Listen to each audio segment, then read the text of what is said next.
এই পেটে আমি কদিন ছিলাম মা? কেন রে?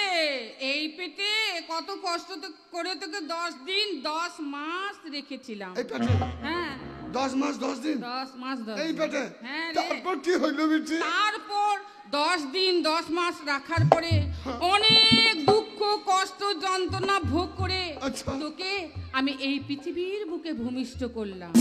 তারপর তারপর তুই যখন এই পৃথিবীর বুকে ভূমিষ্ঠ হলি, আমার স্তন দুগ্ধ পান করে আস্তে আস্তে ধীরে ধীরে তোকে এত বড় করলাম।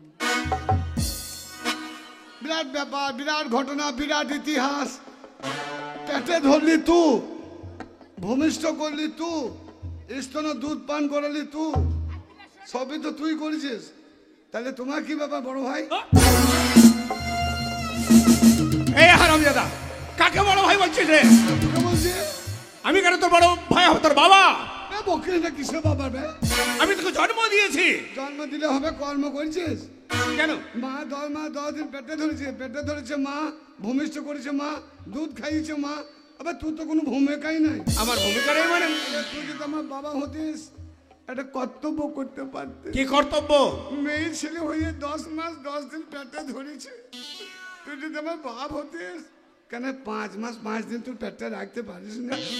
এই হারামজাদা, আমার পেটে যদি বাচ্চা থাকে তাহলে আমার অবস্থাটা কি হবে রে? দুজনকে হাফ হাফ করলে তো পারিস না। ওরে হারামজাদা, আমার বাচ্চা বেরোবার আই নাই। আয়নায় সিজার হবে। ওরে জানলা দরজা নাই রে। এ মা শোন, কি বল? আমার ব্যবস্থা করতো। কি ব্যবস্থা? সবারই হয়ে গেল, আমার হচ্ছে কি না। ব্যবস্থা করে বাবা? ওরে বাবা কি এই দেখ, লেগেছে? সব দুটো তিনটে ছেলে করে বাপ, বাপ। দুটো তিনটে ছেলে বাপ। হ্যাঁ। এই দেখো 4টি ছেলে বাপ। আমারই সাথে, আমারই একসাথে আমরা হয়েছি, একসাথে বড় হয়েছি, একসাথে ডাঙ্গুলি খেলেছি, একসাথে কবাডি খেলেছি, ভাটাভুটি খেলেছি। সেই ছেলে আজকে 4 ছেলে বাপ। তাহলে আমার কোথায় গেল বাপ? 4-5টা লসকান হয়ে গেল রে। দেখো তোমার ছেলে কি বলছে। তাড়াতাড়ি। ছেলে আমার তলায় তলায় পেকে গেছে, পেকে গেছে, পেকে গেছে। ও ভেঙে খা, ভেঙে খা, ভেঙে খা। কি নিবি বাবা? বেটা আমার, সোনা আমার, ধন আমার, কি নিবি? কি আর নেবে? তোর এই ব্যবহারটা ভালো লাগে না। কি রে? মুখ খারাপ করছি কেন? কই মুখ খারাপ করলে? কি বললি? কি বললাম? কি বললি এখানে? এ বললাম সোনা আমার, বাবা আমার, ধন আমার, ধন আমার। কার ধন? কার ধন? কার ধন মানে? কার ধন আমি? আরে আমাদের ধন, আমার ধন। বাপ তুই কি বলছিস বল? আমার লম্বা ধন। আরে তা নয়, তুই অন্য কিছু ভাবিস না। ধন শব্দের অর্থটা জানিস? না না, তোর ধন ওর ধন। ধন শব্দের অর্থটা এক প্রকার হয় না। তাই তো বলছি। ধন সম্পত্তি, আর টাকা পয়সা। যাকে বলে ধন সম্পত্তি, টাকা পয়সা, চাল ডাল, অমুক তমুক। তাকে বলে ধন। হ্যাঁ তাকে বলে ধন। টাকা পয়সাকে বলে ধন। তা তুই আমার 10টা নয় 5টা নয়, একটা মাত্র ছেলে, তাই তো আমি তার তোকে- জন্য তুই আমার ধন। মানে আমি বিরাট বড় ধন, হ্যাঁ বিরাট টাকা আমি। হ্যাঁ। আর মা, তাহলে আমার ওই ব্যবস্থাটা কর, তুই একটা বিয়ে দে আমার। দেখো দেখেছো? হ্যাঁ। ছেলে আজ নিজের মুখে বলছেন যে আমি আমার বিয়ের ব্যবস্থা করবো। মানে যুগটা কত এই, পরিবর্তন দেখো। এই তুই যে বিয়ে করবি, তুই কাজকর্ম করিস? কাজ করবো, বিয়ে করার পরে করবো। বিয়ে পড়া এখন কেন করবো? যখন এখনো তো বাবার ঘাড়ে বসে বসে খাচ্ছিস, আর বৌমাকে নিয়ে এসে খাওয়াবে কি রে? আর তুই ঘাড়ে বসবো না, আর তোর ঘাড়ে বসবো না। বিয়ে থাক। করে নেবো, তুই মাথায় বসবো। থাক বাবা থাক, আর এত উত্তেজিত হতে হবে না। হ্যাঁ। শোন, কে? তুই বলার আগে তোর বিয়ের ব্যবস্থা আমরা করে রেখেছি। হ্যাঁ? আর কদিন পরেই তোর বিয়ে। কদিন পরে? মানে আমার তুমি তো জানি না যে আমার বিয়ে ঠিক হয়েছে। না তুই জানিস না, তোকে বলিনি। না জেনে না শুনে তুই তো কত কি বলে ফেললাম রে। এই, এ মা, শোন, এ মা, তুই যে বিয়ে করবি। তা আমার যে বিয়ে লাগিয়েছিস, হ্যাঁ মেয়ে দেখতে ভালো, হ্যাঁ অবশ্যই। সব ভালো। দেখতে ভালো মানে লাল টমাটোর মতো, লাল টমাটো একদম। এ মা, এ কোথাকে? এই কাক গ্রামে মেয়ে নাকি? কাকগ্রামের মেয়ে। বেশ বেশ, কাক গ্রামে তা মেয়ে। শোন, তুই যে বিয়ে করবি 10টা নয় 5টা নয়, তোর একটা মাত্র দিদি জামাই বাবু। হ্যাঁ। তো ওদের নেমন্তন্ন করতে যাবি না? হ্যাঁ, যাবো। জামাই বাবু দিদিকে না এলে বিয়ে হবে? যা, শোন বাবা, তারা হচ্ছে আমার বড় আত্মীয়, আচ্ছা। তারা হচ্ছে এই সংসারের একটা অংশীদার। আচ্ছা। তাই এই মুহূর্তে তোকে যেতে হবে তোর বিয়ের খবরটা নিয়ে তোর দিদি আর জামাই বাবুকে আনতে। আমি চললাম। বাবা, হ্যাঁ। বাবা, এই মেয়েটা ভালো। হ্যাঁ অবশ্যই ভালো, দেখতে ভালো, হ্যাঁ হ্যাঁ। সব ভালো, তবে তবে কিন্তু মেয়ে ভালো। দেখতে অপূর্ব সুন্দরী। এই গ্রামে অত সুন্দরী মেয়ে নেই, কিন্তু মাং নাই।